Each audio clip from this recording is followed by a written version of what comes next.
chillin' with Larry Megan. Well, good evening. We're chilling with Larry Megan on a Thursday night. Kind of a sad night for me because I hate to spoil it, but I'm going to. Josh Ledet has now been sent home from American Idol, and we'll get into that in just a moment here, and we'll talk about that. But a very exciting show tonight because we're going to be rejoined by Barbie Rosene from New York for our Classic Film Zone. We're going to be featuring Gilda from 1946, Rita Hayworth, one of my all-time favorites. One of the most underrated actors, I think. You know, when we talk about all the big movie stars, everybody always talks about Cary Grant and James Stewart and, you know, Humphrey Bogart and all these guys. But Glenn Ford seems to always get overlooked. You know, Monty Cliff is another one. But I like Glenn Ford, and I think he's great in this movie with Gilda. And we're going to see some video clips of that a little bit later in the show. We're going to have, of course, a Judy Garland moment at the end of the show from her TV show in the 1960s. And to kick off the show, we're going to get into Do Re Mi, which is our little segment name for the singing competition shows. But before we get into that, if you're new to Acorn TV, by all means, please like our Facebook page. Just click on the little Facebook icon over here on the right-hand side of the screen, and it'll take you right to our Acorn TV Facebook page. And you know, just hit like and help us spread the word. Anybody who wants to participate in the show tonight, the studio number is right here below the monitor. As you can see, the 310 number. We'd love to take your call and talk with us about whatever you want, particularly with regard to our Classic Film Zone with Gilda or with our Do Re Mi with American Idol. And we'd like to have your participation. If you do video Skyping, well then, you know, by all means, you can video Skype us at Acorn TV. I think you have to request us to, you know, add you in first or something like that. But we'll gladly do that. We'd love to do a split screen with you. All right. Maddie, you ready on the controls? Ronnie, you guys ready over there? All right, let's get to it. We're going to go to our Do Re Mi right now with American Idol. And, you know, look, they're down to the final three, okay? And your final three, as you can see coming up here, this is going to be, of course, Jessica Sanchez.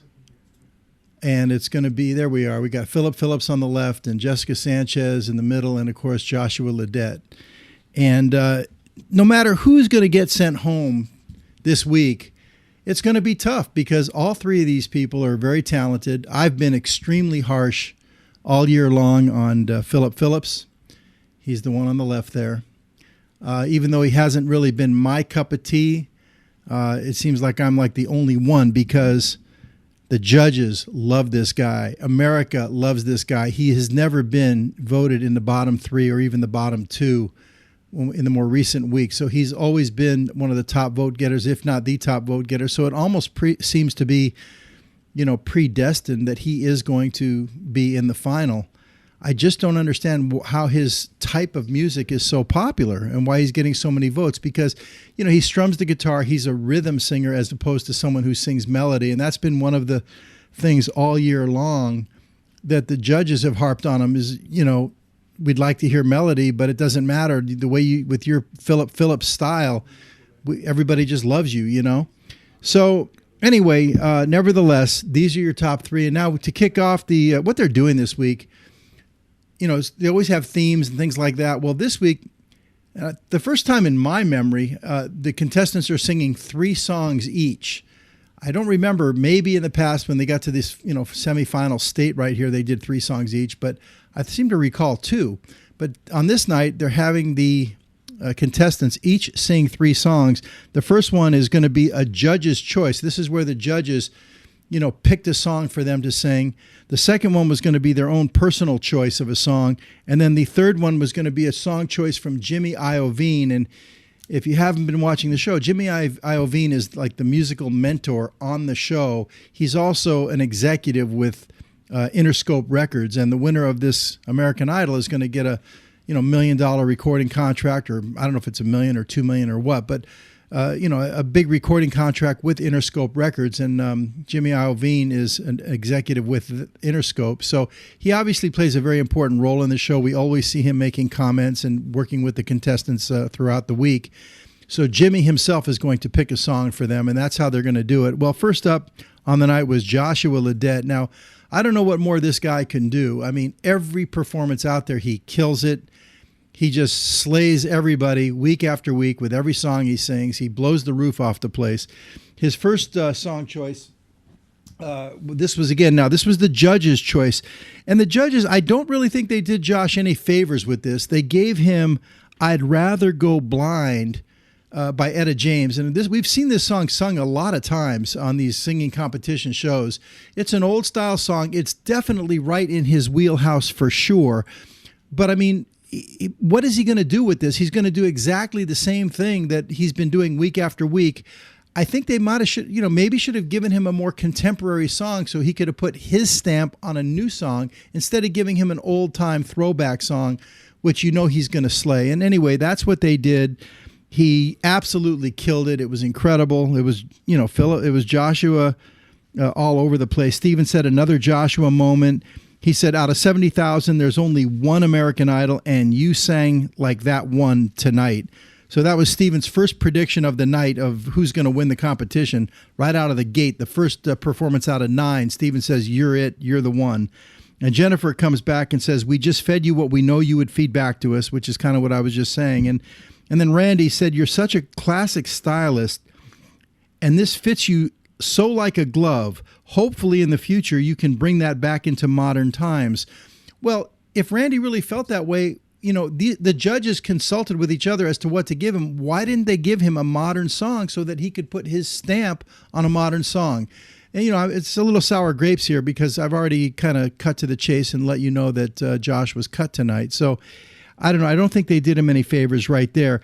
Next up on Joshua, on his second round, before the second round, this was kind of interesting. They do this every year. When you get to the top 3, and I'll tell you what, you got to give a lot of props to American Idol, really. They have such a staff. They spend so much money on production values. These assistants, these production assistants that they have and associates, they really work on these homecomings. Believe me, this is not done by willy-nilly. They have set up crowds and performances and high schools and everything to welcome them home. And the idols get to go home. Joshua flew in a private jet to Westlake, Louisiana, and here he is. They had a hometown parade for him, and this is his niece with him. She was really cute in the video, and also he sang to a packed arena, and he said it was the first time they ever sold that arena out. I don't know the name of it.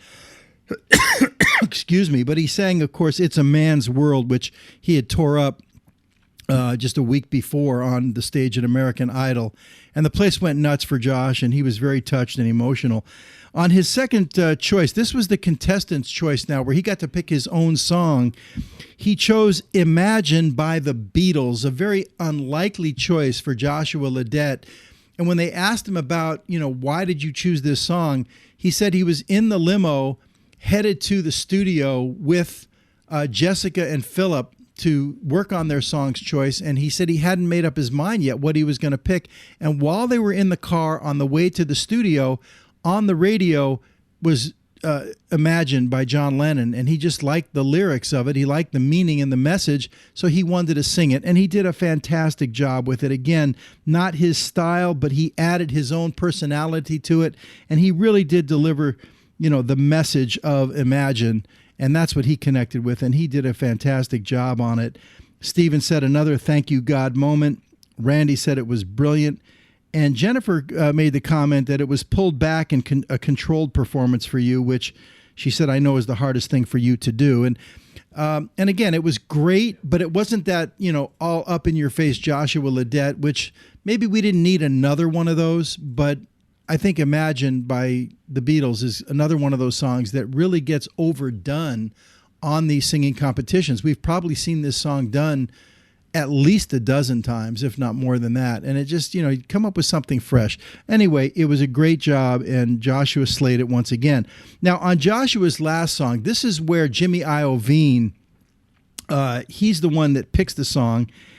And again, I'm not so sure that, he did him a great favor with this one, although this is current. He gave him No More Drama by Mary J. Blige, and he knew that Josh would put his stamp on it. And of course, Mary J. Blige, she was a mentor this year on the show, so Josh did get to meet her. Josh really did connect with Mary J.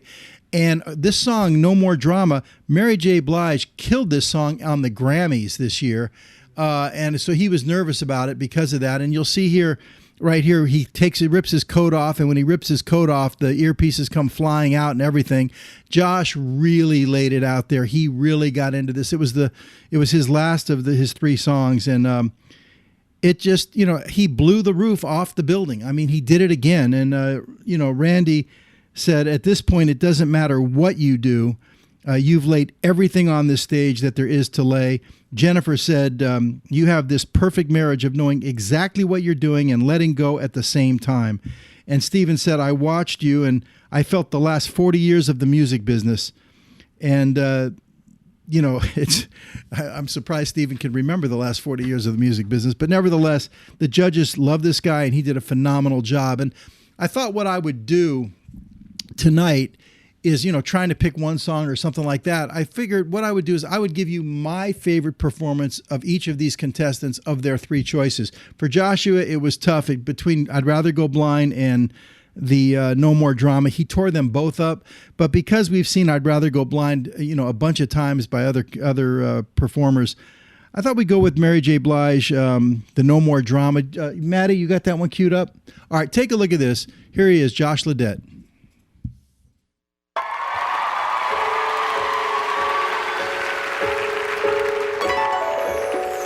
Broken heart again, another lesson learned.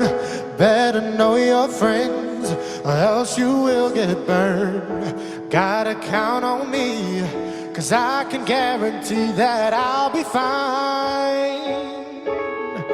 No more pain, no more pain, no more gain, no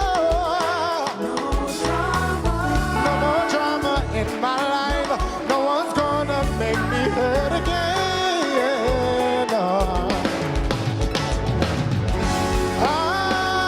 It feels so good when you let go of all the trauma in your life. Now you're free from all the pain, free from all the gain, free from all the stress. Find your happiness.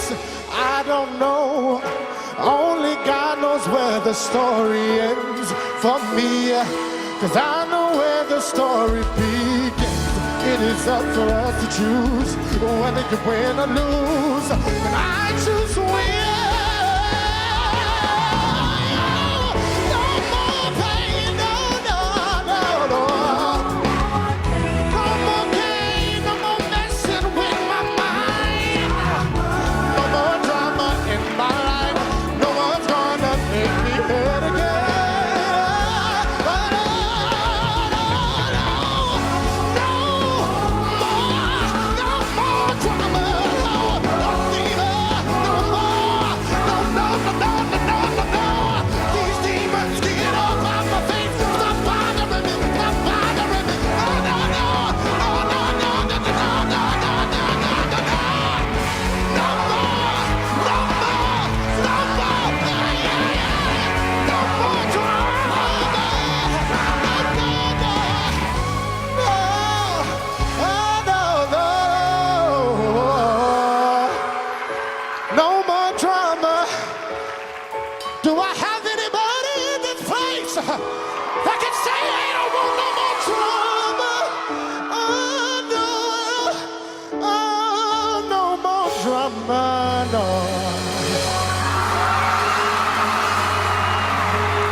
Let me just say this, man.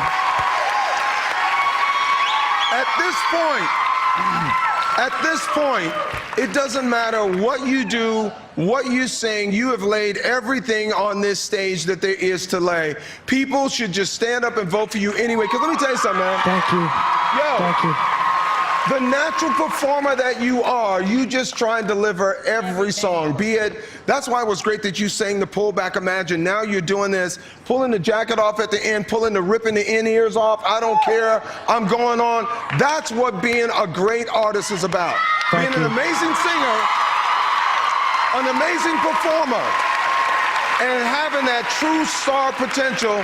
Joshua Ledet has got it, Jennifer. What you thinking, man? I think, I'm watching, it was like what I was trying to say before. You have this perfect marriage of knowing exactly what you're doing and letting completely go at the same time. And it's just that magic that happens with you. You know you're gonna take off the jacket, but it's when you take off the jacket, it's how you take off the jacket. It feels so natural, and then everybody's like, ah! You know what I'm saying? And then the ears fall off, and then somebody else would panic, but you don't, because you know you're still gonna start taking us to church right there. It's gonna get gospel, and then it just gets crazy. And it was just, that's the thing about you. That's the thing that's exciting about you as a performer to watch. There's spontaneity. You don't know what's gonna happen, but you know it's gonna be out of this world. Thank you. Thank you. Did you not see how Jennifer went off? That's all because of your singing. That's what you did. Not sure if it's no more drama or not enough drama. That was beautiful. More drama, more drama. I'm telling you, I watched you and I felt the last 40 years in the music business. Yeah. It was over the top. Over the top, Josh. Over the top. Joshua Ledet, a lot of drama lovers. Everything with Steven is over the top, over the top. Anyway, great performance.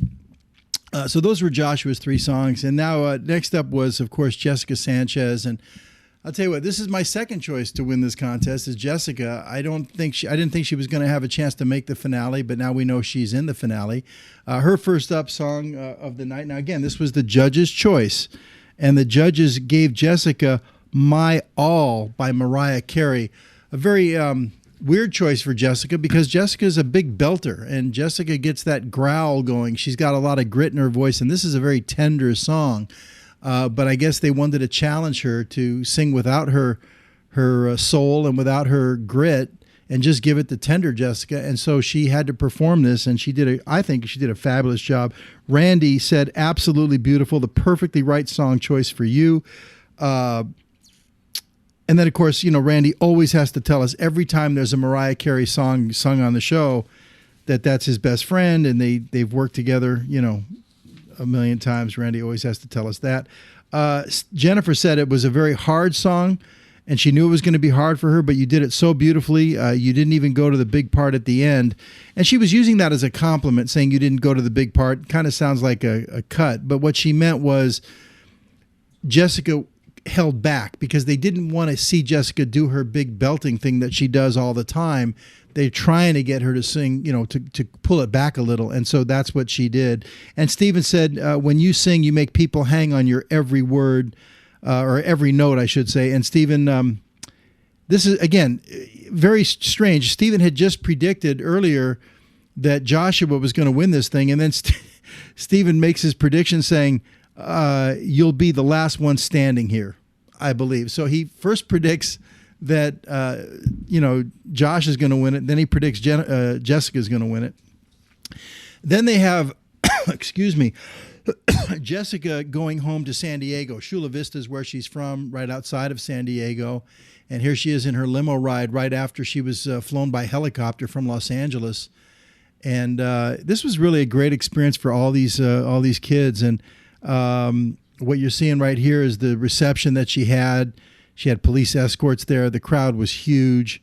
Then she went to, what it was is they named a day for her, the Jessica Sanchez Day. And this is the mayor that's presenting her with the proclamation for Jessica Sanchez Day. She was very emotional. Then she went over to the USS Midway in San Diego. Her father is in the military. I don't know if it's the Navy or the Marines. I kind of forgot now. But anyway, her father is actually overseas. And so she went on the ship over there, and she sang to everybody. She performed there. she performed Dance with My Father, the Luther Vandross song. And so she had a huge following there with the military and all that. And that was really a great moment. When she got into her second song of the night, this was, again, her choice, the contestant's choice. And she chose an Aerosmith song, I Don't Want to Miss a Thing, another song that we've seen done a bunch of times, here on the Idol stage. But singing it in front of Steven Tyler, not an easy thing to do. And Steven said, you just took a great song and you made it greater, which is really a compliment because Steven usually doesn't make positive comments when people sing his songs. But he did this time. And Jennifer said, you don't know what a big deal that is, that Steven would give a compliment. And she said that note at the end sent everyone into the heavens. And Randy said, you've chosen some real tough hills to climb tonight, meaning first Mariah Carey, of course, the judges did it, and then Steven Tyler. So anyway, it was a tough climb uphill, and I thought she did a nice job on this. One of the things that she didn't tell you, or they didn't tell you on the show, nobody mentioned it, is that Jessica was actually performing with a sore throat.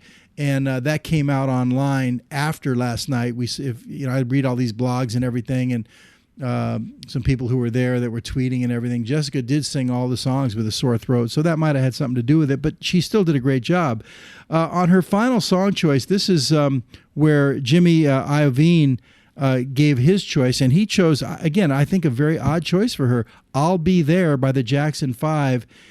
Jimmy said he thought that her voice sounded like a young Michael Jackson, so that's why he did it. And sure enough, when she came out singing I'll Be There, at the beginning, it did sound like Michael Jackson. In fact, that's what Jennifer said. She said it almost sounded like Michael. Steven called the performance delicious. I mean, Steven absolutely loves this girl. There is just no question about it. He's never said one negative word about her, and he's always overrunning with compliments, and she deserves them. This girl is a star. I'm pulling for her. I thought for sure she was going to get sent home. I'm glad she wasn't.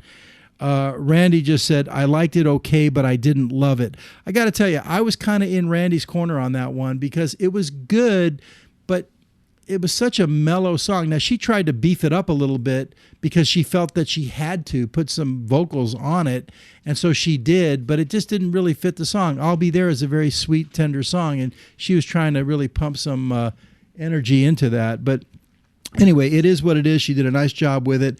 And then for her final, that was her final song. Next, we had Phillip Phillips, and once again... Oh, that's right. Thank you, Ronnie. I did say I was going to show a video of each one of the three, my favorite.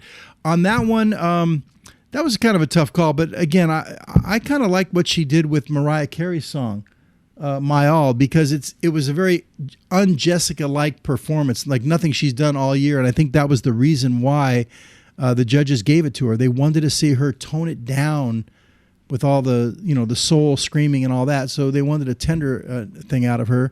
Kind of like I Will Always Love You, but I Will Always Love You, when she did that Whitney Houston song, had some big, notes in it. Here it is. Jessica Sanchez, My All.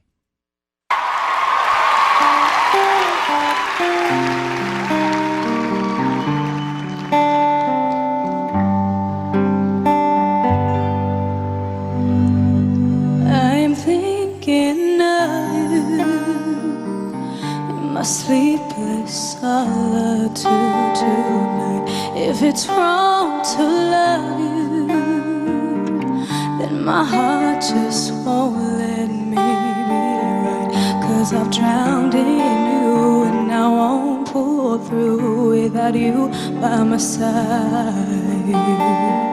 I'd give my all to have just one more night with you. I'd risk my life to feel your body next to mine. 'Cause I can't go on living in the memory of a song. Now I give my all tonight. Baby, can you feel me? Imagining I'm looking in your eyes. I can see you clearly, vividly emblazed into my mind. And yet you're so far like a distant star. I'm wishing on tonight. I'd give my all to have just one more night with you. I'd risk my life to feel your body next to mine, 'cause I can't go on living in the memory of our song. Now I give my all for your love tonight. Give my all for your love tonight.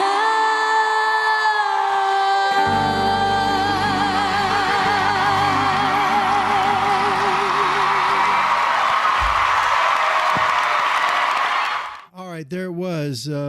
Again, I thought she did a really nice job with that. She is through to the final, and she'll be in the finale next week.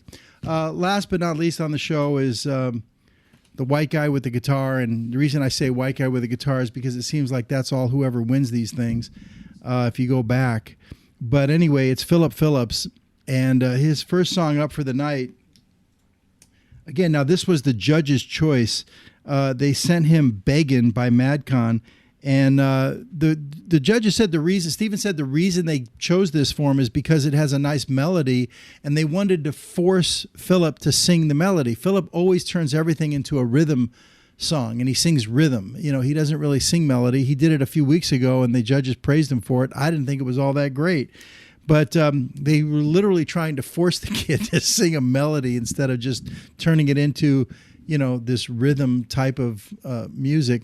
Anyway, so they tried to force him, but he would not have any of it. He did his usual thing with it that he always does, but it was a great performance. I mean, he really did a nice job with it. Jennifer said, "You're funny. You can't help it. You got to mess with the melody. But you catch a groove in the song and you just ride it all the way home." Randy said, "You've been in the zone since day one, and that was another incredible performance by you." Stephen even declared that you could be the next Springsteen, the next boss. You'll be the last one standing here, I believe. So Stephen completes his hat trick, and he predicts all three of them are going to win. So Stephen is just hysterical. Everybody's beautiful and everybody's going to win. But in any case, if he predicted the other two, he had to throw one on too. Now, when Josh went home, he went to Leesburg, Virginia. And again, what am I saying? Leesburg, Georgia, not Virginia. And he had a huge following there. You can see here he's signing autographs.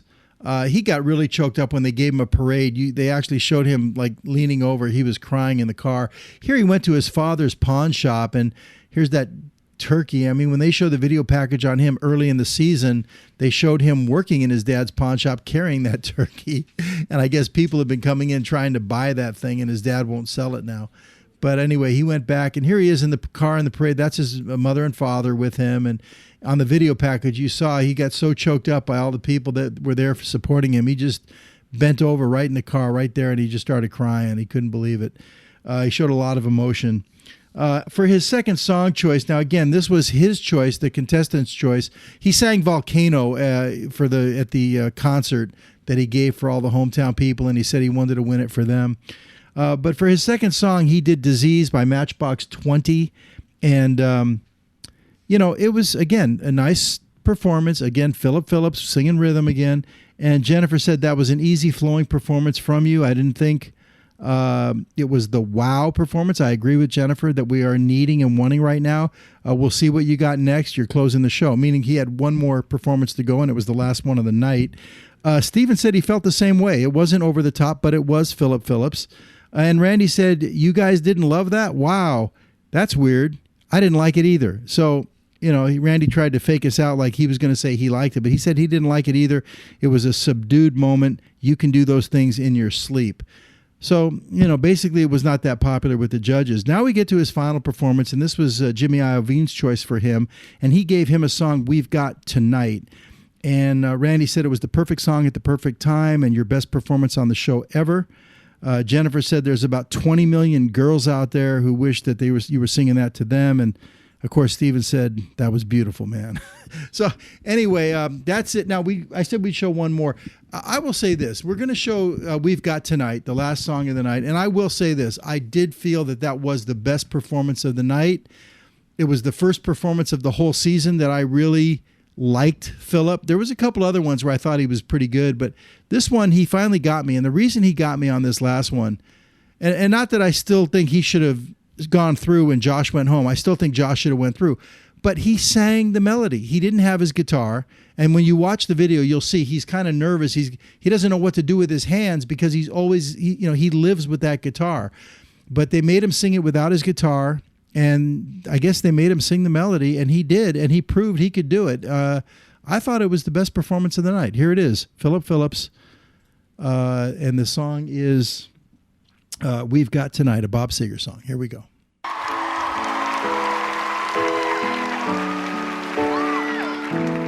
I know it's late,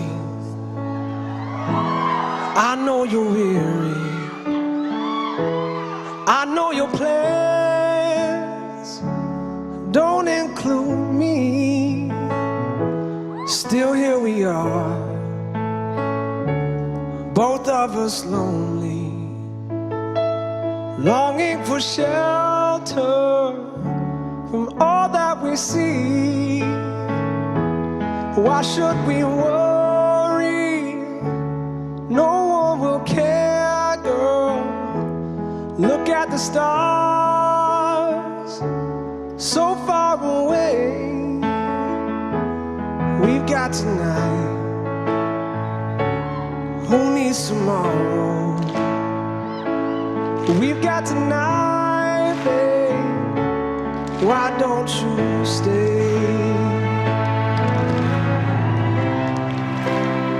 I know it's late, I know you're weary,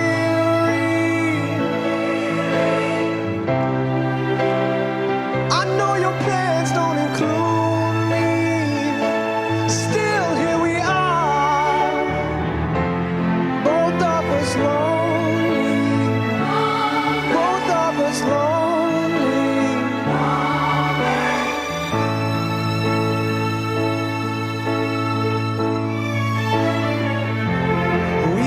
tonight, who needs tomorrow? Let's make it last, let's find a way. Take off the light, come take my hand now. We've got tonight, babe, why don't you stay?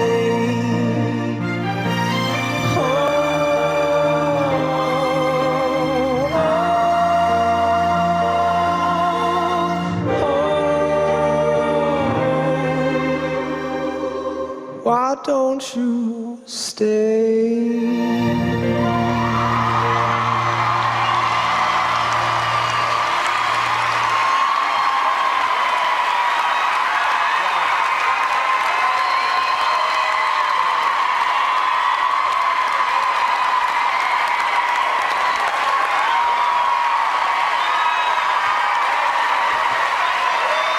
Yo, Phil Phillips, Jimmy Iovine, the perfect song at the perfect time and your best performance on the show ever.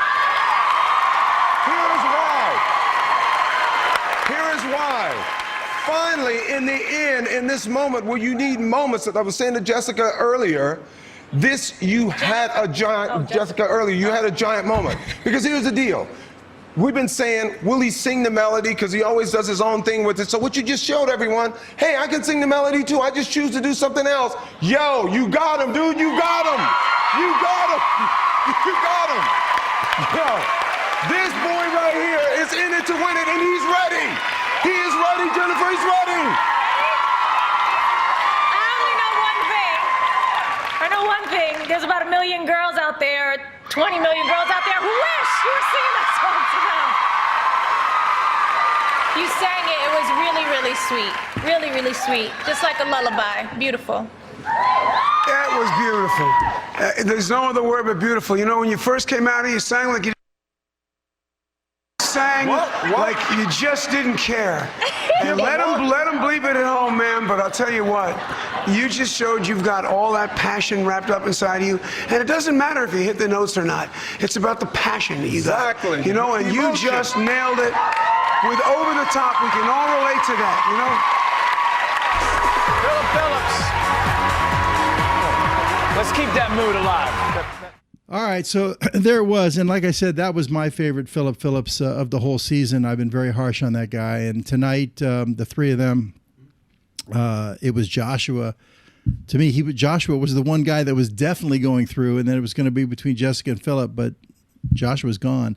So we'll see next week who wins this thing. My prediction is it'll be the white guy with guitar, just like last year and the year before and the year before. You know, interesting thing, before we get off of this, I got Barbie standing by. We're going to go to a commercial break.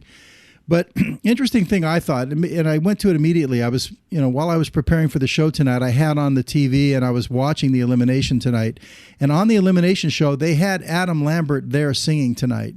And Adam Lambert did an incredible job, as he always does. And when Joshua got sent home, the first thing I thought of was, this was the biggest robbery on American Idol since Adam Lambert. That year, 3 years ago, when Adam Lambert in 2009, that season, he just killed it every single week. His performances were professional show business, theatrics, song, perform, everything. He was head and shoulders the best guy on the cast. And he was in the finale against Chris Allen. Nothing against Chris Allen. I hope he's okay after getting picked up on the Santa Monica Pier 2 nights ago, but for playing his guitar on the pier. But actually, he didn't get picked up. He said he would put the guitar away, and they let him go home. But anyway, it was Chris Allen and Adam Lambert, and there was no way Chris Allen could beat Adam Lambert. But somehow the white guy with the guitar won again, and Adam Lambert came in second, which made no sense. And I thought of that tonight when Josh got cut. And interestingly, ironically, Adam Lambert was there tonight, and he performed coming back to the Idol stage. And maybe those two had a drink afterwards to talk about it. And maybe if Josh has the kind of success that Adam seems to be having, he'll be okay. All right, listen, we're going to go to a break. When we come back, we've got Gilda 1946 with Rita Hayworth, Glenn Ford. Barbie Rosene is rejoining us after vacation or whatever. And don't go away. We'll be right back. Chill with Larry Megan.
ZuluTimeZone.com is the first and only authorized dealer for Offshore Limited in the United States. ZuluTimeZone.com is proud to support Chillin' with Larry Megan and Acorn TV. Use the discount coupon code DAD to receive an additional $20 off per item. ZuluTimeZone.com digs Chillin' with Larry Megan. Chill with Larry Megan. Well, we're back here. Welcome back, Barbie. Hi, everybody. Hi, Larry. Hi, nice to see you. You look fabulous. You're so nice. I just want to warn you that I'm not so sure about my internet. So, please, everyone, bear with me as we watch this great movie. Yeah, during that commercial, we had a couple of flashes come up on the Skype that the connection was too slow, but somehow we barely hung on to you. So you're still with us.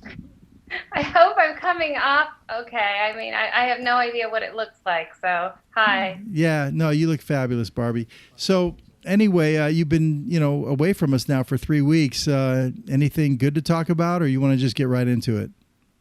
Well, I would like to say, even though I'm not getting anything for saying this, that I was on board the American Queen, this beautiful riverboat with the Carey James Orchestra from Memphis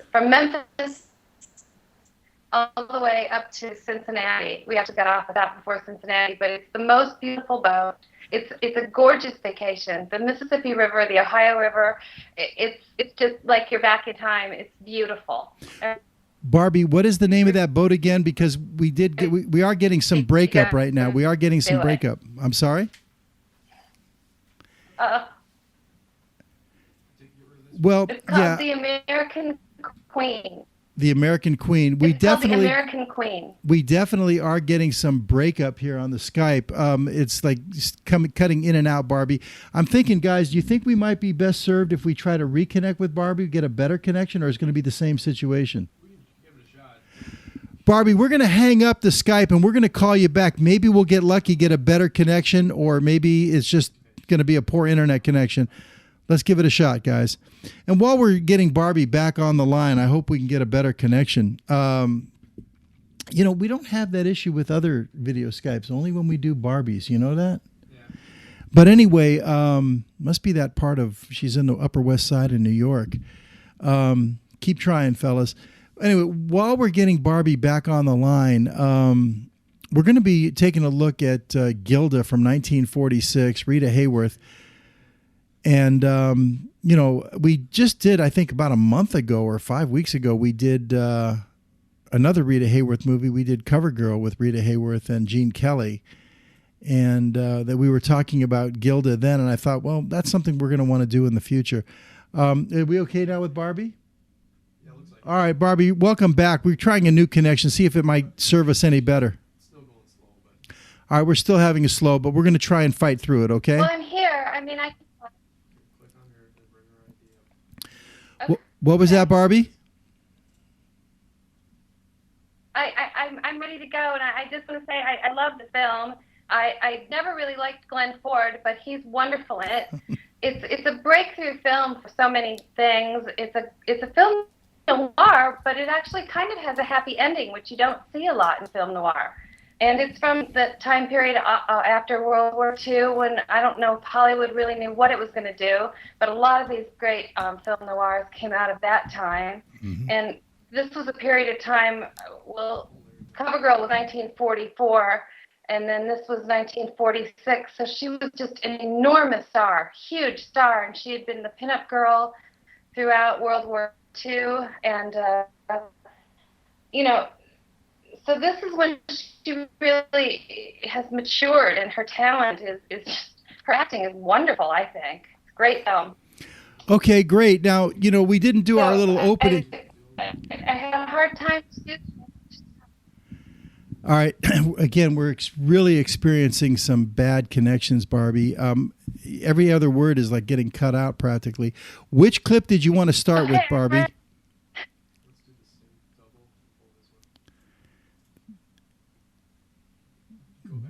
Barbie, it's frozen up again. I want to start with Johnny. Balin rescues Johnny. Okay. Because that sets up the whole thing, and you see where Johnny came. All right, we're going to start with Balin rescues Johnny. Now, Johnny is, of course, played by Glenn Ford. Yeah. That's the number one, right? And, right. And that is the very first part of the film, and that's Glenn Ford. Okay, let's take a look. This sets up the movie.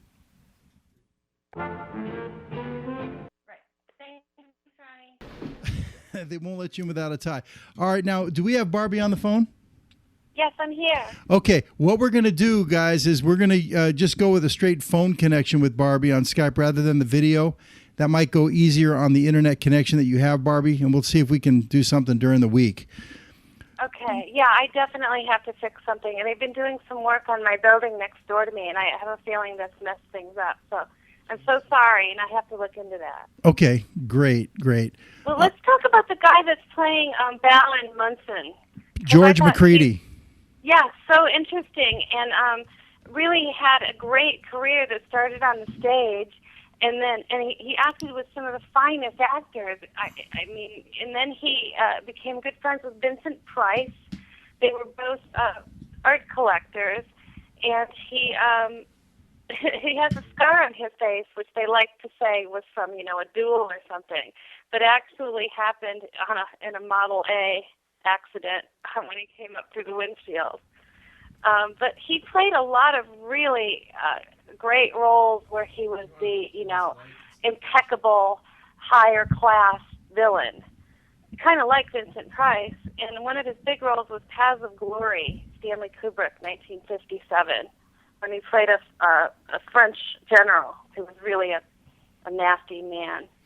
He does a great. Thank you for sharing that, Barb, because I didn't know anything about him, and you're right. You say he's a nasty man. He seems like that. He plays does a great job with this role of Balin Munson because this guy's downright spooky. He is spooky, but the thing is, the other, as we will see, Rita Hayworth and Glenn Ford are no picnic either. I mean, you almost start to feel sorry for Balin Munson because the other two are so kind of terrible too. Well, I would think, for me personally, the one who's the most normal of the three is Glenn Ford as Johnny Farrell. He seems to be the most normal of the three. Really? And I think she's the most normal. Really? I mean, she seems rather deranged to me, but she's very deranged. But listen, it's very exciting deranged, I know. It's a crazy storyline, and it's a little hard to follow. And the first thing you realize is, obviously, when he meets her, you know that they've known each other and there's been a relationship. But they don't really tell you everything. You have to find that out as the film is going on. Yeah, that's true. What we have here is he, like you say, Balin Munson, the wealthy guy who owns the casino, and he's into other things we find out later.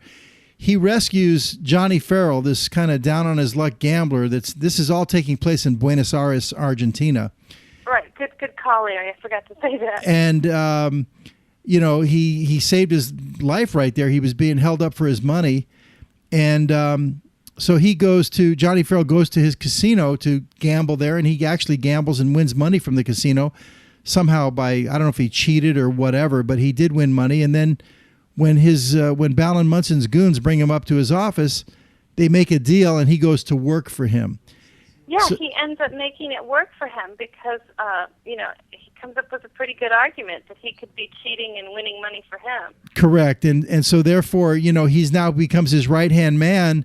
And very early on, as his right-hand man, Balin goes out of town, and he comes back shortly after that, and all of a sudden he says, "I've got news. I have a new wife," and it turns out to be, of course, Rita Hayworth. And just what are the odds? This was, I guess as you say, they reveal it as it goes, right. And it becomes obvious that they knew each other in the past. I won't spoil it any more than that, but because I don't know where you want to go next. Well, you completely, queued that up perfectly because we went through the other scenes that I was thinking about, but the next really big scene to me is when Johnny meets Mrs. Munson, and I don't think she has ever looked more gorgeous. And the shot that this director, Charles Vidor, gets of her as she flips her hair back is just one of the most iconic in film history. And I mean, has anyone ever looked that gorgeous? Well, you're absolutely right. And listen, what people may not realize at home who are watching the show right now is they may think that you and I have talked about which clips we're going to show, or maybe we just pulled a few clips. I pull a bunch of clips, okay? Pretty much almost the whole movie, Right. And I divide them up and I post them up for you to look at and let you decide what you want to show. And I knew that we have to show this one. If you were going to skip this one, I was going to say something because of exactly what you just said, Barbie. That iconic shot when when Balin introduces his new Mrs. Munson after being out of town for probably only a few days. He comes back and all of a sudden he's married. This is his boss, and he goes to meet her, and of course it's Rita Hayworth as Gilda. That moment is an iconic moment, as you say, in film industry, where she pops up with her hair and everything. And we see that moment in flashes in editing and everyone flashes. That's that Rita Hayworth iconic spot. And there's a few other ones too. There's definitely, and this is her moment where, I mean, she's gone through kind of a transformation in her career. And I know you've read all this stuff where they tried to decide what color her hair should be. And they actually changed her hairline. They pushed it back so she'd have like a lovely like widow's peak and that beautiful, and her hair is so full, and she didn't always look this fantastic. I mean, she's beautiful, but this is to me the epitome of it. So yeah, let's show this. Okay, this is Balin introducing to his right-hand man, Johnny Farrell, the new Mrs. Munson. Take a look. Well, there you have it. Well, he won't let down for a moment. See, that's why I think she's the more sane one, because she at least is a little bit honest about how she feels, and she's showing her vulnerability, but he just will not, he keeps that going. He just will not let down. Well, maybe okay, I'll give you that, but what we didn't show is about, I don't know how many times before this, where she's just, egging him on ad nauseum. I mean, she's like teasing him and egging him on and just playing with him.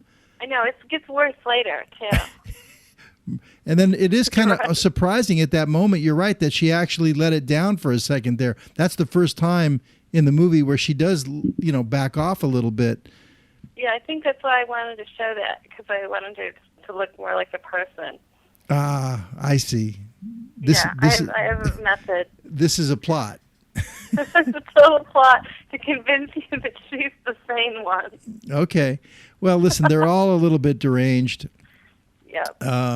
You heard in that clip right there where, he referenced the fact that, they got married in one day. So Balin met Gilda one day and he married her the next. Right. And their whole principle and philosophy was they don't care what about each other's past. It's a new beginning. And it was a new beginning for all three of them. And they're not supposed to even think about their pasts. Well, good try. Yeah. I know. Well, then you're going to find out, too. I mean, it's spoiler alert that he was actually the one that walked out on her. Johnny? Glenn Ford, Johnny Farrell walked out on Gilda. I somehow don't recall that, but maybe it was because she was having affairs or something.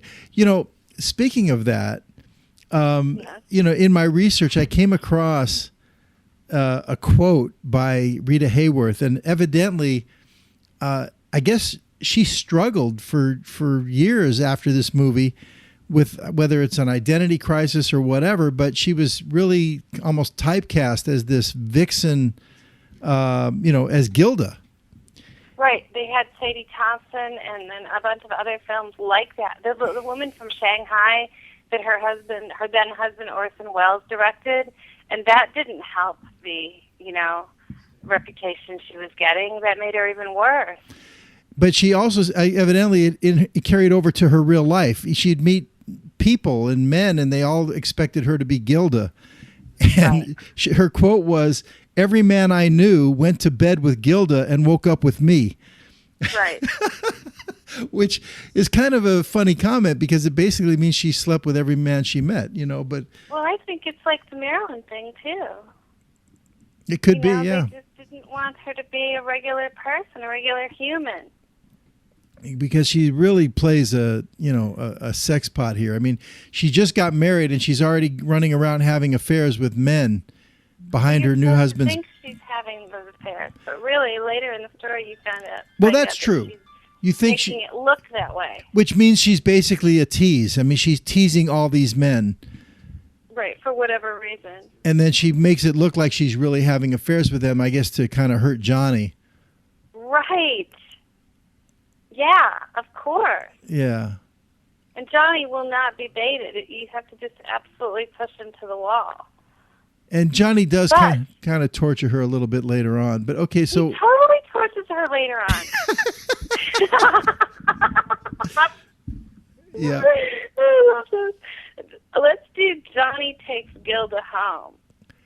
Okay, now we're going, as far as chronologically, we're going back. Is that back? No, that's after this, no? Okay, it's going forward. Okay, I was thinking of the one where he waited up for her, I think. No, this is where they've been to the carnival. Okay. And he's waited for her. I guess he has to take her home. Correct. They've been to the carnival together. They come home. Nobody's in the house, so they get to have another more honest moment.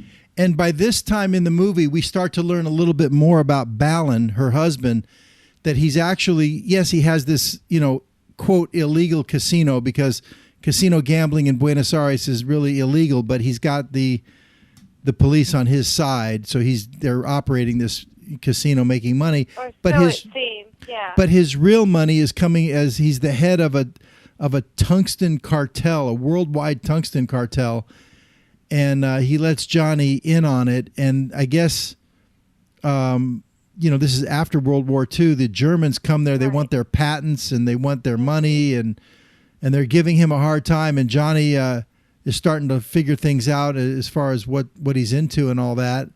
And so at the carnival party that night, where they're wearing costumes and everything, there's actually a murder that goes on there. And it's actually, we don't see who does the murder, but we later learn that Balin himself killed one of the Germans.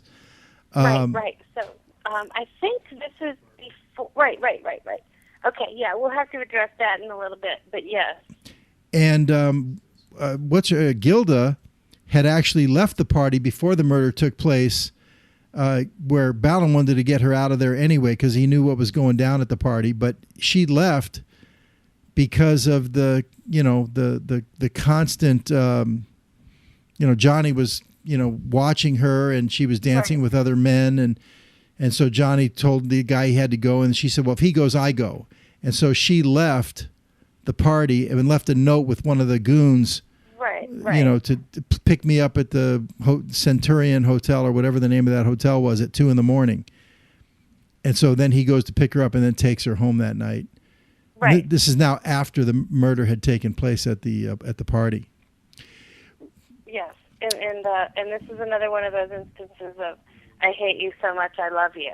Right, and I thought another interesting scene, which we're going to skip, is getting prepared, getting dressed for the party beforehand, where she's got the whip, and her husband says, did you tell? Now, obviously, at this point, Balin is pretty well convinced that these two not only knew each other prior, Johnny and Gilda, but maybe something was, maybe they were together or something, prior, because he says to her, did you tell Johnny, to come armed so he can protect himself or something like that? Again, the dialogue in this movie is just so clever, I know. Well, should we? It was just so hard to decide what to show. Yeah. But everybody's going to go out and buy this now. Anyway. Yeah, absolutely. In fact, here's this DVD cover of it, Gilda. You have to get this movie. It's probably $10 somewhere. It's not even expensive. But anyway, you got to go out and grab that. All right, so we're going to do Johnny goes to pick her up at the hotel and take her home, and she. Yeah, he's waiting in the car, I think, and she comes out. Right, she's still wearing her costume. Right, yeah, the costume's adorable. And that's another thing we didn't even talk about. Her clothing, and even the last scene with the bracelet she had on, everything they designed for her is just, and I mean, like, how could she couldn't make anything look bad. I mean, but her figure and the clothing is just stunning. And the set design and everything. It's a beautiful movie. Oh, absolutely. My favorite outfit that she wears is later on when she says, put the blame on me, in that black satin dress. Yeah, I'd like to have that for the Harry James Orchestra. It's pretty hot. We're going to show that, I hope. All right. Oh, we sure are. Okay. So Johnny goes to pick her up and takes her home. Let's check it out. Thanks, Ronnie. Okay. What we just saw there, Barbie. Yes, well, I think you might be right because maybe he is more sane because he is at least remorseful and a little, guilty about what they're doing behind, Ballin's back. She doesn't seem to share that guilt. Right. That's a good point. You're absolutely right. He doesn't want to cross that line. He seems to be very loyal to Ballin. And, you hear the door shut and he sees Ballin in his costume run out. Now, remember, this scene takes place only, a few hours after the murder at Ballin's casino of the German guy. They didn't know who did it. Later in the movie, we find out that the police did know that he did it. And you saw at the casino when Ballin told him to go find Gilda and take her home, he goes to the phone and he calls some, airplane or airstrip, and he says, "Move ahead with the plan," or go ahead as planned. Right. So what he did is he came home actually to get Gilda, and he was going to take her with him, and they were going to flee. And but evidently when he came home, he saw the two of them together, and he went running out the door because he was being pursued by the cops, and he didn't have time for a scene with Johnny and Gilda. He figured he'll address that later, and he bolts out. And right, but you don't find any of this out until much later. Well, you don't find it out till much later, but you did see right there that Johnny saw Ballin run out the door. Right. So he knew that Ballin was there. And he goes to follow him.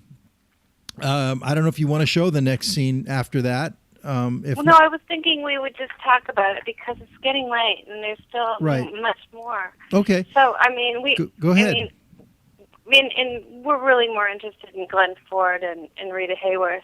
I mean, really what happens next, and the audience knows that Ballin fakes his death in a aviation accident. Correct. And but then he disappears. It was actually ingenious the way he did it and the way they showed it, because as he runs out the door, Johnny goes to run after him. Ballin jumps in a car and just takes off, and the police are right there also. And that's kind of when you learn that this mysterious guy that's always hanging out at the casino is actually a captain with the police department. Because he's kind of a great character. He is a good character, and he plays it really cool. He's never worried about pressuring them to find out what's going on. He's just waiting for them to slip up. Right. And anyway, he's standing outside the house also. So he sees Johnny jump in the car to follow Ballin, and then the police car pulls up, and now you got Ballin running for the airstrip in his car, Johnny chasing him in his car, and the police chasing both of them in their car. Ballin's got a good head start. He jumps out of his car at the airstrip, gets into a plane that's waiting for him, and they take off. And, of course, Johnny and the policeman both pull up together, and they're standing there as the plane, they can't stop it. The plane takes off right over the ocean, which... It reminds me of something else, but I can't think what. There's another scene in another film like this. Oh, but it is very ingenious. Yeah, and so as he's taking off, the captain says to him, Africa is about 2,000 miles away. I don't think he's going to make it. And Johnny says, it's a little small prop plane too, and Johnny says, I don't think he intends to make it. And you see the plane just going away in the distance, and they're standing on the beach or on the airstrip watching it go. And when it gets way out there over sea, when it almost looks like a little dot, you just see, all you see next is like a explosion. The plane dives into the water and explodes. And so, it looked like a suicide. And so the guy is now dead. And then the next thing you see is a man way out there in the ocean in the water with a life vest on and everything. And a boat comes and picks him up. So he had planned everything to make it look like he committed suicide. But they were... Yeah, and I kind of like that about the movie, that the audience is in on it. Well, that's a good point. You know, I didn't even think about that, but you're right. I mean, it would seem like a more natural way to do it is to keep us in suspense when he comes back alive that he never really killed himself. But you're right. They let the audience in on it. And when the guy picks him up in the boat, you know, he said, you know, you made it or something. He says, naturally, of course, or, you know, and he says, I'll stay away as long as long as necessary. And then I've got to go back and tend to something, meaning he's pissed off. Their situation. He's upset that he saw Johnny with his wife, you know, and he's been suspecting so he's handled something. One situation, now he has to go back and deal with that eventually. So then, of course, what happens, if you want to take it or you can take it or I'll kind of fill in, Johnny actually kind of becomes the head of the cartel. Yeah, Johnny starts to take over right away, and there's a meeting with the cartel. So we're not going to show that Johnny takes over part because it's getting. Right. I think we could. It's getting late though. No, that's fine. It's not really worth saying at this point. But you know, before the fake suicide and everything, Balin had masterminded everything. He took Johnny into his confidence. He showed him where the papers were hidden in the safe. He told him about the tungsten cartel. And now Johnny and he what he did is he left his fortune really to Gilda, his wife, but Johnny was the sole executor of the estate. Executor of the will, yeah, right. So now the two of them were kind of almost forced to get together, and they ended up literally within days of the suicide getting married.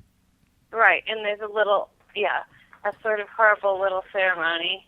And, but I think she at that point thinks that, you know, it's maybe going to be okay. I mean, I think that then again in that scene you see her vulnerable and, you know, showing that she does really actually love him, but you're not sure about him. Yeah, no, that's a good point.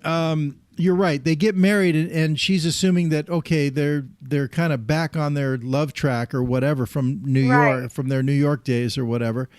And, but it evidently was nothing more than just a mean plot by Johnny Farrell that he's marrying her because she gets all the money from the estate, and he's going to make sure he's still kind of upset with her that she was not, in his mind anyway, not faithful to Balin or him. Right, and so he's going to make her suffer now. He's going to make her suffer. He has no intention of really being a loving husband, and they're now married, and he's in full control, and he's not even going to come home. Right. So he doesn't. So I was thinking we'd show Gilda comes to see Johnny. Yeah, she's a little fed up with this, that he's always working and he never comes home. And so she goes to the office, you know, to the casino to confronts him, to confront him. That's a good scene. And she's wearing the most amazing gown ever. So let's show Gilda comes to see Johnny. You got it. Looks like he was trying to break her tooth back now. Yeah, I know. He's trying to go for that. Definitely. I was just thinking that. Yeah. Well, she did all of that with one glove and a necklace. That's all she took off, really, in the whole performance, and it was like a striptease. Pretty amazing. Mm-hmm. Yeah, it was great. And the hair flip. And the hair flip. I mean, the way she flips her hair in this movie, going back to that iconic thing when she first meets Johnny, or when Johnny first meets her as Mrs. Munson, you know. So many of those spots that we see edited into, you know, highlight things of the classic golden era and things like that. All right, so well, that's definitely there's a reason for this one. I mean, you know, some of these iconic moments I'm not so sure about, but this one, man, oh man. Exactly. Now we saw at the beginning of that clip, and you know, I cut probably another 2 minutes off of it on the front end where the police detective, the police captain there was pressuring Johnny, and you see that he's starting to shake. He really can't deal with all this pressure, you know, from the police and everything. So he's starting to crack a little bit, and ultimately he does decide to cooperate with the police and give them what they want. Right, and that's actually one of the possible scenes we could have shown, and that's good. I mean, then that frees his life up. It frees their life up. And then and also in that moment when he, you know, basically gives the police the combination to the safe where the papers are and everything, the head of the captain of the police department, he's kind of been observing everything because he's been hanging out in the nightclub literally every day, every night. Yeah. Nobody was quite sure that he was, with the police and everything. And so he's gotten to be a little bit intimately familiar. And he tells Johnny that, Johnny, you've been a sap because this girl, it's all been an act and you've just been eating up her act, that she really has not been cheating on him and things like that. Yeah, that's what I was alluding to in our last conversation before this clip, that, it's so cool how he has immersed himself and he really sees everything for what it is. Same with the little guy, the little men's room attendant or whoever that guy is that she's singing to in that one scene. And these people that have been like the wallpaper know what's really going on. Yeah, it's a great device by the writer, really. Yeah, it's unbelievable. The writing on this, I just think, is so amazing. It's just so clever. It really is. The way you learn about what's been going on through the dialogue and the way things are coming out, is just brilliant. It is, and then the whole reason when they do let the audience in on the fact that he has faked his death, and then the other thing is, what we're going to see is that it's a happy ending. And that's rare in a film noir. And I think that's maybe one of the reasons why this is such a loved film. Maybe it's one of the reasons. It could be one of the reasons why I like it so much without realizing it, because I like happy endings, Barbie. Me too. And I'm a newcomer to film noir, and one of the reasons is it doesn't end happily, and that upsets me. Yeah, like Mildred Pierce or something like that. Yeah. Okay, so there's basically 2 scenes left. Which way? So we're going to go to the last one? Yeah, let's just show, we're what is it called? We're stupid idiots. We're a couple of stinkers. Right, where they finally, Johnny at this point has now, given the police the information they want. And, of course, Johnny has no idea at this point that Balin is still alive. Neither does Gilda. Right. Now that he's given in to the police, I guess his next thing is he realizes that he really does, I guess, want to be with Gilda, right? Yeah, right. All right. Who wouldn't? Now, I want to. Barbie, you're familiar with Maddie, right? He's our associate producer, Maddie. I haven't met Maddie, but yeah. Yeah, we had Maddie and Mallory and everything. Maddie's been learning how to engineer these shows. So, we have Ronnie and Maddie working the boards over here. Ronnie is tutoring Maddie and has been, and Maddie's doing a great job. But I just want to let you know it's not just Ronnie over there. We got Ronnie and Maddie. Thank you, guys. Okay, yeah, that's good to know. And I'm sorry you couldn't experiment more on me tonight. Well, that's okay. You mean because of the internet connection in your building? Well, hopefully we'll get to the bottom of that. You'll get to the bottom of it. We'll figure it out. I'll try. We had a great show, and one of the weeks you were gone, I don't know. By the way, we have a new film archives, a new show archives set up now on our website. If at the top of the page, when you go to show archives, if you click on it now, you're going to lose this feed. So you want to right click and open a new browser. But after the show, Barbie, if you want to check it out, or anybody else, if you click on show archives, we have the library of all the shows. Tonight's show is I believe it's our 48th or 49th show, one of the overall for Chilling with Larry Megan. But the one we did on May 3rd was a show about the girls in the band, a documentary film. And I'm sorry I missed that. Yeah, I think you would have enjoyed it. We had the producer of the film, a lady from Los Angeles. She came in by video Skype.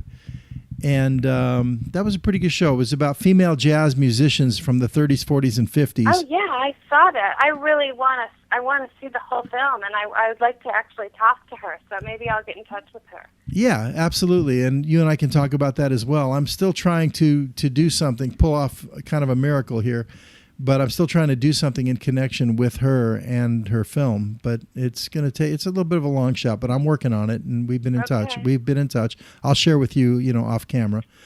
Okay. Wonderful. Yeah, it could be pretty cool. Anyway, so this is basically the end of the movie we're going to see now. And this is, here it is. Let's do it. Okay. Thank you. Well, there it was, Barbie, your happy ending. fantastic happy ending, and it's all just sewed up just perfectly by the policeman. He's awesome. Yeah, and that was Uncle Pio, the bathroom attendant. They killed him with the cane, with the spike in the cane. And the policeman just lets it go. I love it. Those two are actually the heroes of the piece. Yeah, and it's odd to me that the bathroom attendant, Uncle Pio, was the one that, did it, because Johnny he was going to he fired him once, I guess. Right. And then, Johnny kept giving him a hard time, go back in the bathroom and get back to your post. And the bathroom guy kept calling him a peasant. Because when he first you're right, I remember that first night that he met him, before he was working for Munson, he was there to just go in the bathroom and get himself to look proper, and he called him a peasant, and he never stopped calling him a peasant. And then he loved Rita. That's the thing. Yeah, and then at the very end, when he confesses, he says, "Like the gentleman I always said you were." It's brilliant. Yeah, it is brilliant. And then the cop reminds us that, oh yeah, wait a minute, this guy already committed suicide. So as far as the cops were concerned, he was already dead anyway. Yeah, they have enough to take care of down there and everything with all those goons. So a happy ending to Gilda, and anybody, everybody watching, if you don't own that one, go out and get it. You'll love that movie. You'll watch it many times. It's a great one. And this was a very good pick. I really enjoyed revisiting this a lot. Yeah, it wasn't a musical, but at least it had some musicality in it with Put the Blame on Maine and Amata Mio also, which we didn't show, but that's a nice Rita number too. No, it's beautiful, and the outfit in it alone is worth seeing. But anyway, Yeah. I will let you do Judy moment, and Okay. I will talk to you early this week, and have a great weekend, Absolutely. everybody out there. If you have any ideas for next week, just email me. We'll talk. Okay. Thanks, guys. Thank you so much, Maddie. Thank you, Robbie. Thanks. Thank you, Barbie. Bye, Take care now. Larry. Take care, Barbie. All right, bye-bye. Bye-bye. Okay, that will be a nice wrap on our Classic Film Zone. And as we get ready here to go into our final segment of the night, Always Chasing Rainbows.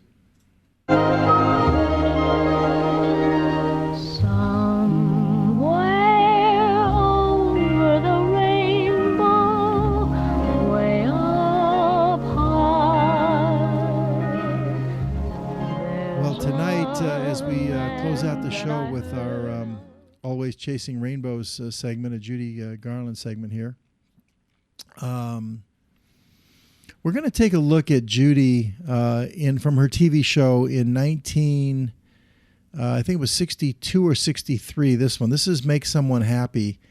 And we actually did show this one about 3 weeks ago or 4 weeks ago, but I'm going to repeat it, because that was the night that we lost the recording on the show that night. I don't know. It's the only time we've done 48 shows or whatever. We never lost the recording. But for whatever reason, the system failed to record the show. And I hate when that happens. But it did happen. So I want to get this one on tape. So if you were with us and saw it a few weeks ago, well, it's only 2 minutes. You'll see it again. It's a great song by Judy from her TV show days. And remember now, when we talk about Always Chasing Rainbows, we do this segment to celebrate Judy Garland, but it's all about inspiration, always chasing rainbows, never give up on your dreams. And I find Judy's moments in film and television to be inspirational, and that's where the title comes from. So let's take a look now at Judy Garland from her TV show Make Someone Happy.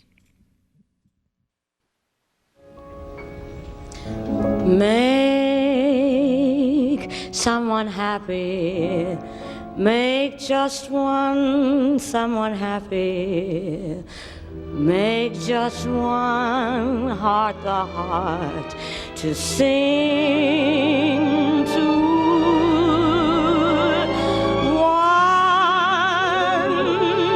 smile that cheers you. One face that lights when it nears you. One man, you're everything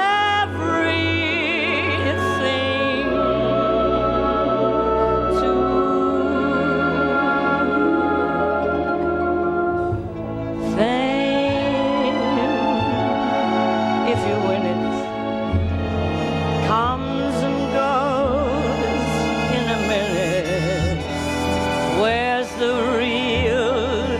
enough in life to cling to.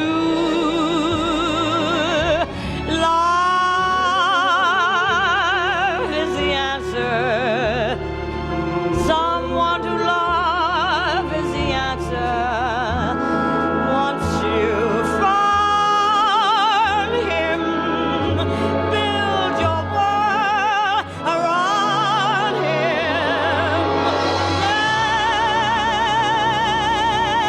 Make someone happy. Make just one someone happy. You will be happy too.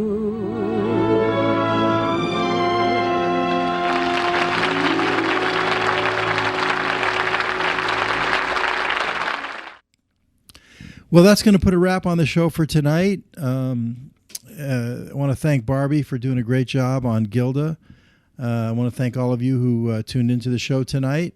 And next week, we'll be back with another episode of Chilling with Larry Megan. And, one thing I'd like to do is invite a little participation here. If you have any suggestions or ideas for a classic movie you'd like us to feature, we've got a little short list going right now, about 10 movies. But if you have any suggestions, something you'd like to see us feature in our Classic Film Zone, just post it on our Facebook page, our Acorn TV Facebook page, and, we'll consider those, okay? Not sure what we're going to do next week, but I think we're due for a musical, so maybe we'll go that direction, okay? All right, so remember, always, keep pursuing your dreams and goals. Never give up. Keep chasing those rainbows. Until next week, I'm Larry Megan. Peace, love, and all good things.